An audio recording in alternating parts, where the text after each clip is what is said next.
Mélangez des peaux d'ananas avec du riz et vous serez surpris du résultat. Après cette recette, vous ne jeterez plus les peaux d'ananas. Pour la recette d'aujourd'hui, j'ai besoin de la peau d'un ananas, je l'ai déjà bien lavé et nettoyé, et j'ai également ajouté une demi-tasse de riz ici. Je vais le mettre dans une très grande casserole sur le feu et on va ajouter de l'eau jusqu'à ce qu'il soit couvert. En attendant, dites-moi si vous connaissiez déjà cette recette, et sous quel nom vous connaissez cette gourmandise. Vous pouvez y accéder en cliquant sur le bouton j'aime, sélectionnez 3 amis ci-dessous que vous inviteriez à déguster cette délicieuse recette. Et déjà profitez et partagez la vidéo. Cela nous aide beaucoup et nous encourage à vous apporter de nouvelles recettes délicieuses. Nous allons mettre cette casserole sur le feu, jusqu'à ce qu'elle commence à bouillir, et dès qu'elle commencera à bouillir, nous compterons 20 minutes, puis lorsque ces 20 minutes seront passées, notre casserole sera comme ça. Le riz sera super cuit et il y aura encore un peu d'eau dessus. Regardez comment cela s'est avéré, les coques d'ananas sont très molles et ont un peu de cuisson. Regardez comment était le riz.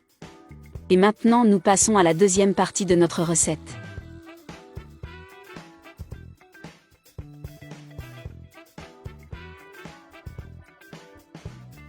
Je vais mettre le riz avec les coques d'ananas dans un mixeur, et on va très bien mixer le tout. Et aujourd'hui, je veux laisser un baiser super spécial à BLK Celina Huerta de Bogota, Colombie, et aussi à Lucie Galvez du Chili. Et si toi aussi tu veux recevoir un bisou spécial, alors profitant pour me dire dans quelle ville, État tu nous regardes. Je saurai donc jusqu'où en est la recette d'aujourd'hui, et je t'enverrai également un bisou super spécial dans la prochaine vidéo.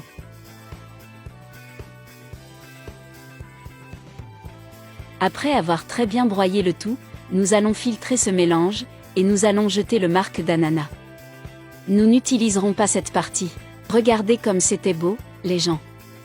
Il ne reste plus qu'à remuer pour tamiser et filtrer tout ce mélange. Je t'assure que c'est délicieux. Je ne connaissais pas cette recette, mais depuis que je l'ai faite la première fois, je la prépare toujours, car elle est merveilleuse.